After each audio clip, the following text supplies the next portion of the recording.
प्रिय भक्तों, आज का अपन जो विषय ये रहेगा कि पढ़ते हैं ना, तो हनुमान जी के 3 पिता बोलते हैं हनुमान चालीसा के अंदर। शंकर सुबन पवन पुत्र केसरी नंदन। तो हनुमान जी के 3 पिता कैसे हुए,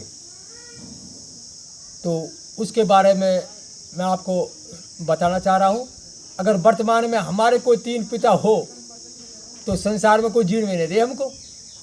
तो हनुमान जी के 3 पिता हैं और फिर पूजनीय हनुमान जी। भाई पिता तो पिता ही है, माँ एक और 3 पिता। अगर हमारे 3 पिता हो तो संसार जीने में ना दे, हमारी माँ को भी ना जीने दे, हमको भी ना जीने दे, और 3 बाप है उसके। तो हनुमान जी के 3 पिता कैसे हुए उसके बारे में थोड़ी जानकारी है, वो आप भी लो। हनुमान चालीसा बोलता है। तो जब भगवान विष्णु ने मोहिनी रूप धारण किया, जब भस्मासुर ने शिव जी की भक्ति करके और वो कड़ा मांग लिया, भस्म वाला कड़ा मांग लिया, और शिव जी के पीछे वो भस्मासुर भग दिया शिव जी को भस्म करने के लिए। क्यों भस्म कर रहा था भस्मासुर? वो पार्वती को पाना चाह रहा था, उसी की भक्ति करी और उसी को पाना चाह रहा। तो अब शिव जी गुफाओं में घुसा, उससे प्राण बचाने भारी पड़े। तो भगवान विष्णु आए और विष्णु ने मोहिनी रूप धारण किया और मोहिनी रूप धारण करके भस्मासुर को मारा।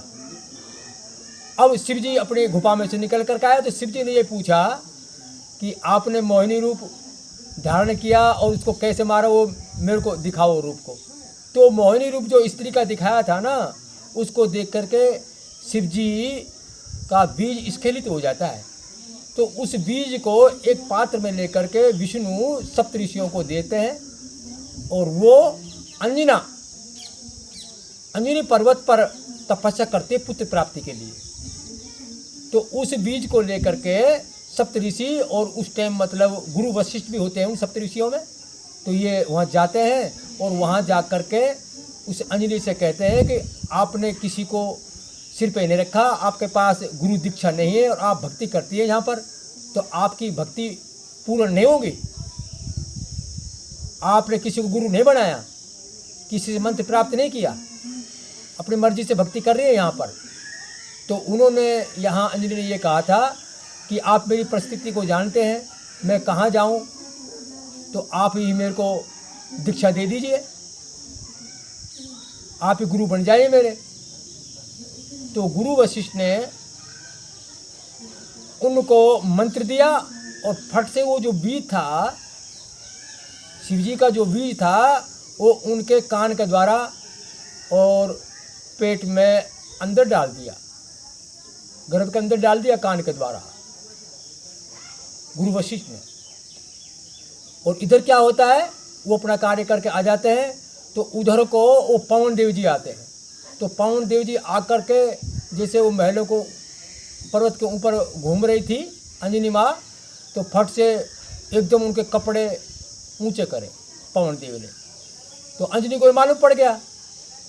तो उन्होंने कहा, कौन हो, क्या कर रहे हो मेरे साथ में, मेरे वस्त्रों को ऊंचा क्यों कर रहे हो, मेरे वस्त्रों को ऊंचा क्यों कर रहे हो, मैं श्राप दे दूंगी, क्या कर रहे हो आप, क्या गड़बड़ कर रहे हो मेरे शरीर के साथ में। तो फट से वो पवन देव जी बोला कि आप श्राप मत देना, आपके एक बहुत बलशाली पुत्र पैदा होगा, तो मेरे को आप श्राप मत देना, और मैं आपके गर्भ से पैदा होना चाहता हूँ पवन रूप में, ऐसा भी कह रहे हैं वो पवन देव। तो उनको वो वस्त्र ऊपर करके आलिंगन किया अंजनी माँ को पवन देव ने, और वहाँ उनसे कह करके चले जाते हैं। और उसी समय वो अंजनी के जो पति थे केसरी जी, पुत्र प्राप्ति नहीं हो रही थी, तो वो तपस्या करने चले गए। तो वो तपस्या जैसे वो करी थी उन्होंने, और किसी एक कुछ अच्छा भी कार्य किया उन्होंने, तो उस कार्य को खुश होकर के और ऋषियाँ के साथ में वो तपस्या करते थे। तो इधर वो काम होना था ना, तो वो भगवान का जो अंश है, ज्योतिमय अंश है, जो हनुमान जी के शरीर के अंदर आएगा, वो केसरी के मुँह के द्वारा अंदर प्रवेश कर गया। उसको बोलते हैं ज्योतिमय अंश। जो हनुमान जी के देह के अंदर जो आत्मा है उसको ज्योतिमय अंश बोलते हैं, ज्योतिमय अंश भगवान का। तो वो ज्योतिमय अंश केसरी के मुँह के द्वारा अंदर प्रवेश हो गया। तो उन्होंने अपने ऋषियों से कहा कि मेरे साथ ऐसा हुआ है, कोई मेरे अंदर प्रवेश हुआ है मुँह के द्वारा, कोई प्रकाश सा। तो फट से ऋषि समझ गए कि ऐसा करो, आप अपनी तपस्या पूरी हुई और आप अपने घर पर जाओ, आपकी जो घरवाली है वो याद कर रही है आपको। तो केसरी जी वहाँ से आते हैं और आकर के अपनी घरवाली के साथ, अंजनी के साथ शरीर संबंध करते हैं। तो अब ये 3 पिता हो जाते हैं इस तरह से। और उसी समय ये तो 3 पिता हो गए, लेकिन चौथी बात और है यहाँ।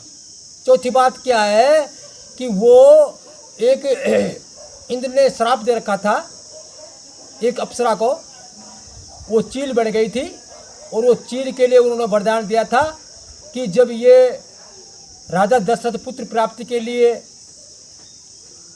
जो हवी है, जो खीर है, उसको रानियों को बांटेगा ना, तो एक भाग आप लेकर के सुमित्रा का उड़ जाना और अंजनी पर्वत पे उस अंजनी की गोद में डाल देना। और जब आपका ये जो चील बनी हुई, आप काग चील जो बनी हुई, ये श्राप पूरा हो जाएगा और आप अपने देवलोक को आ जाओगी। तो इधर वो खीर बांट रहे थे ना राजा दशरथ अपनी रानियों को, तो सुमित्रा का भाग को लेकर के और वो चील आ जाती है और वो अंजनी पर्वत पे अंजनी की गोदी में उसको डाल देते हैं और उस प्रसाद को पवन देव पाने के लिए कहते हैं उनसे कि अब आप इस प्रसाद को और ग्रहण कर लो। तो वहाँ तो चौथा बाप तो नाम नहीं रखा उन्होंने, नहीं, राजा दशरथ भी मतलब पिता बन जाते हैं हनुमान जी का, लेकिन यहाँ 3 ही बाप आते हैं हनुमान चालीसा में, पवन पुत्र शंकर सुमन केसरी नंदन। तो ये अंजनी के लिए, अंजनी पर्वत पर जब तपस्या कर रही पुत्र प्राप्ति के लिए, तो इस तरह से 3 पिता बनते हैं हनुमान जी के। अनंत कथा है, हरि अनंत हरि कथा अनंता, कहे सुने बहुविध सब संता, नाना भांत राम अवतारा, रामायण सतकोट अपारा। रामायण 7 करोड़ रामायण बताइए, और कितने हनुमान हो चुके हैं। और हनुमान जयंती के लिए भी ये 3 तो जो हम ग्रंथ में से आपको बता रहे हैं, इसमें 3 जन्म आते हैं। एक तो बैसाख सुदी चौथ का जन्म है हनुमान जी का, मंगलवार का। एक चैत सुदी 11 का है, शनिवार का। एक चैत सुदी पूर्णिमा का है, मंगलवार का। तो ये कल्प भेद की चर्चा है, इनमें अपन ना अलझे, लेकिन सिर्फ मैंने आपको हनुमान जी के जो 3 पिता के बारे में जागरूक किया है। आप सुनते भी हो इनको और बोलते भी हैं, लेकिन बहुत से भक्त ऐसे हैं जो दमादम हनुमान चालीसा पढ़ रहे हैं, लेकिन गहराई तक नहीं पहुंचते हैं। हमको गहराई समझनी है और हनुमान की भक्ति करके हमको पूर्ण सर्वज्ञ प्रभु की भक्ति करनी है। हनुमान की भक्ति आप करेंगे तो आपको हनुमान जी वहाँ तक पहुँचा देंगे, सर्वज्ञ प्रभु तक। ये हनुमान जी की भक्ति की महिमा होती है। क्यों? हनुमान जी भी सर्वज्ञ प्रभु की भक्ति करते हैं और इसी राम की भक्ति करते हैं। देखो, राम जी की भक्ति के लिए तो क्या करते हैं वो, कि हृदय के अंदर धारण कर रखा है उन्हें राम और सीता, और एक जगह रोम रोम में रमा हुआ है। जब रोम रोम में राम रमा हुआ है हनुमान जी के, तो हृदय में, अब एक जगह जब रोम रोम में, तो हृदय की जरूरत कहाँ है? लेकिन हृदय में ये सीताराम हमको साकार रूप में जो ज्ञान दे रहे हैं ना, राम और सीता, इसका ज्ञान साकार रूप में समझना है हमको। ये हनुमान जी संकेत कर रहे हैं हमको कि हृदय के अंदर तो ये साकार रूप का राजा दशरथ वाले राम है, और जो दूसरा राम है जो रोम रोम में रमा हुआ है, कण कण में रमा हुआ है, वो उन्होंने रोम रोम में, भगवान हनुमान जी के रोम रोम में राम लिखा हुआ कि नहीं है?